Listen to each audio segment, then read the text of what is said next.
Bom dia a todos e todas.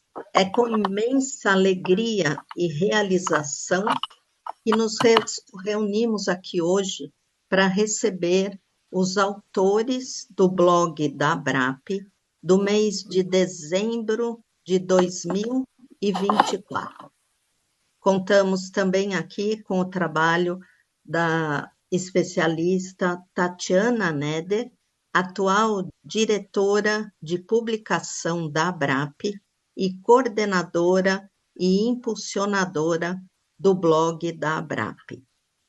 Nesse mês, o tema do projeto blog foi psicoterapia baseada em evidências, focando bastante na questão dos mecanismos de mudança na psicoterapia.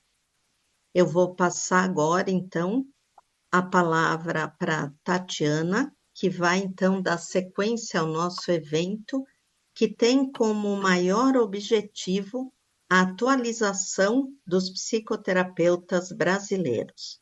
Agradecemos a participação de todos vocês. A palavra com a Tatiana. Obrigada. Olá, sejam todos muito bem-vindos.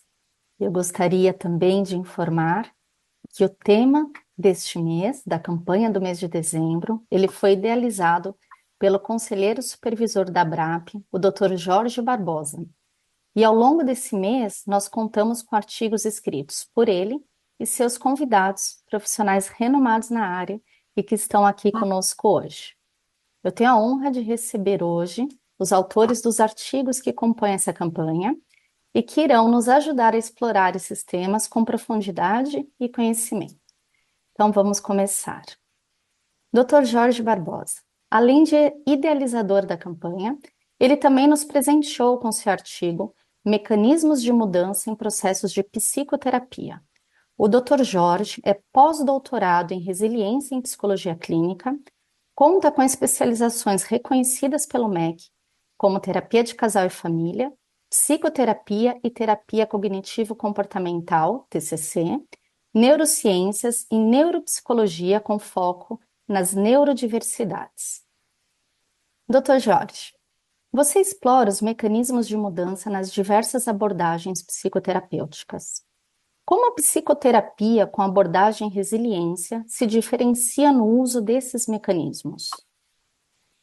Bom dia a todos e muito contente em participar desse momento, principalmente do bloco que foi os artigos produzidos em dezembro e janeiro, agora de 24 e 25, principalmente do contato que eu tive com essas pessoas que algumas eu comecei há um ano o contato e já de imediato eu falei que muito bom isso, eu vou dar continuidade, eu vou alimentar, né?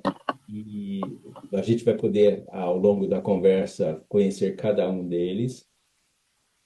Então, respondendo de uma maneira mais objetiva, é assim, olha, eu participo desde 2012 da Sociedade de Psicoterapia Internacional. Já fui em congressos, eu acho que só não fui em dois congressos mundiais que ocorreram. O ano da pandemia, 2020, eu não fui, e 21 eu fiz pela web, porque não teve também, né? E os outros anos todos eu fui. Amsterdã, Toronto, Estados Unidos, França, Marseille, e vai por aí afora.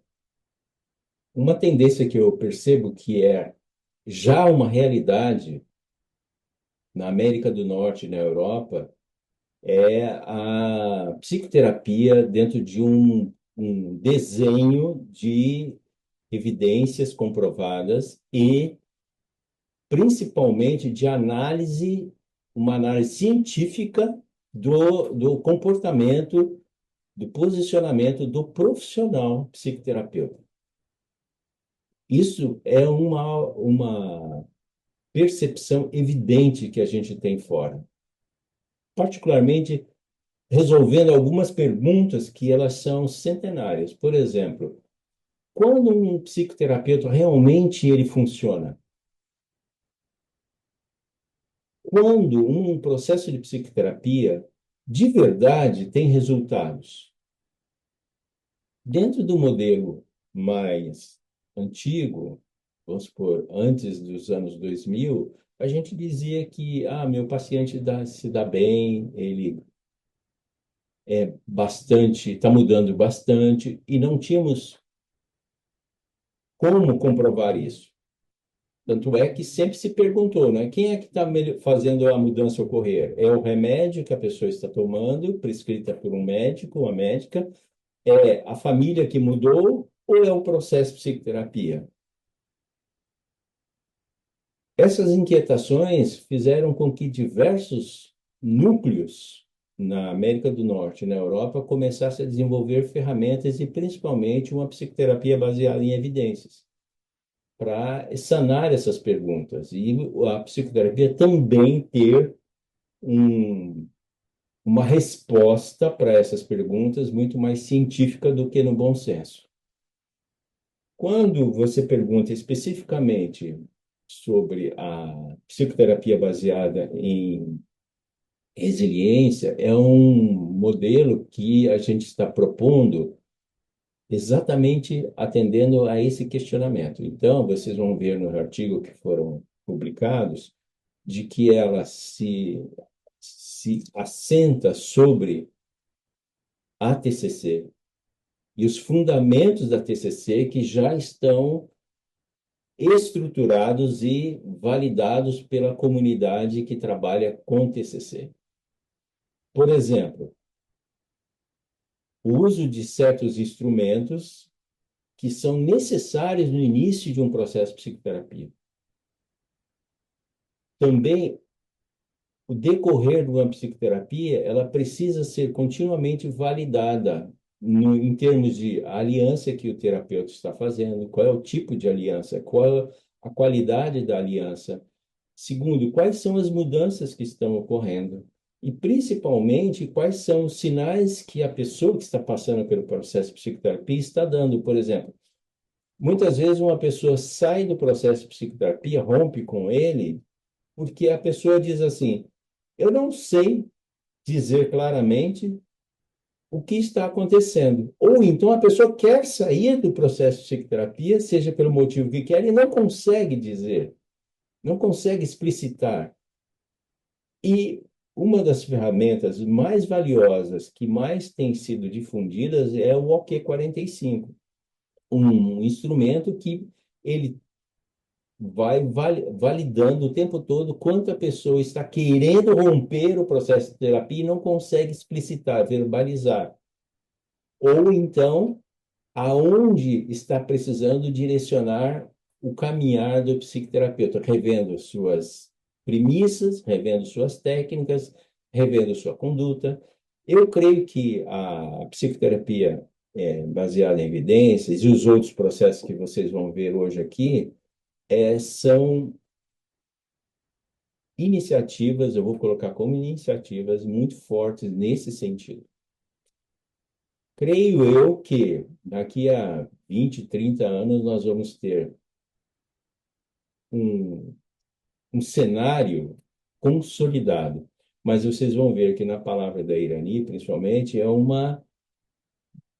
esforço científico muito forte que tem que nascer entre nós, tem que se desenvolver entre nós, aqui no Brasil, principalmente, de trabalhar com essas premissas. Vocês vão ver na fala do Jonas e da Stephanie, principalmente da Rosalina, a busca de assentar esses processos em fundamentos científicos e não na base do que eu me dou tão bem com o meu paciente, a minha paciente.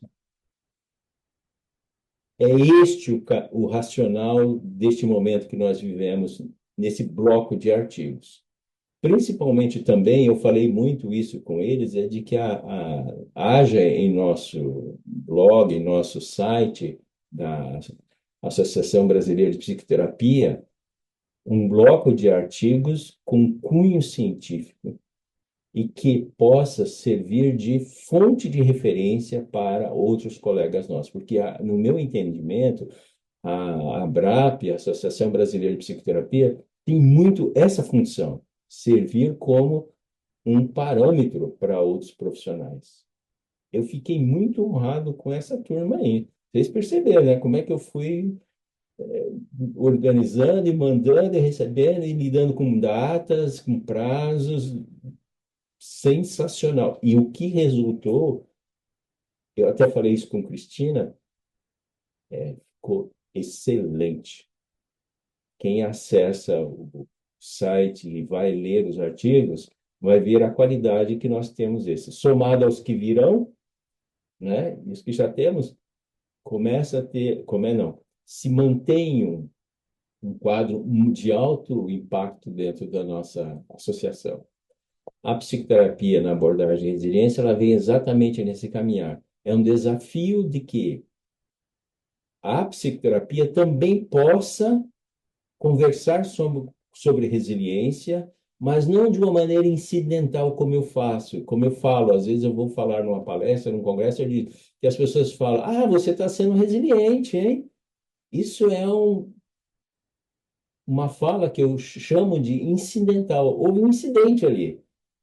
Não, é um processo onde a pessoa está sendo trabalhada para desenvolver uma mentalidade em resiliência e muito mais do que isso também, um comportamento dentro do que se pensa ser resiliência. É isso.